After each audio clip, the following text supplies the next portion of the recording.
François Hollande m'a demandé, dans son équipe de campagne, d'être son porte-parole sur les questions du tourisme. J'ai des responsabilités dans ce secteur-là puisque j'exerce les fonctions de vice-président de l'Association nationale France Terre de Tourisme.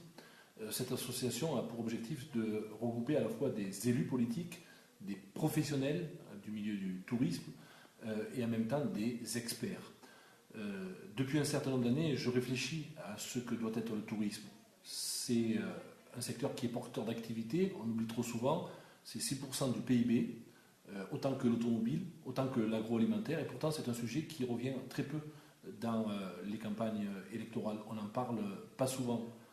Les grands noms du tourisme, Léo Lagrange, tourisme social avec la jeunesse, les grands noms du tourisme, Gilbert Trigano, qui a voulu mettre en place le tourisme social au départ, et les congés payés, Léon Blum, les 35 heures, Lionel Jospin, on oublie trop souvent qu'il n'y aurait pas d'acteurs du tourisme s'il n'y avait pas des touristes. Et la France est un pays magnifique, est un pays où il y a des paysages exceptionnels, des lieux patrimoniaux de première importance.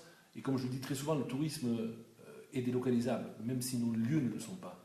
Et donc demain, je vais en effet lancer un livre avec deux de mes collègues parlementaires qui portera sur le tourisme en France. C'est un moyen de contribuer au débat politique parce qu'il y a entre la droite et la gauche, là aussi, de véritables différences. L'accès pour tous au tourisme, 50% de Français ne partent pas en vacances aujourd'hui.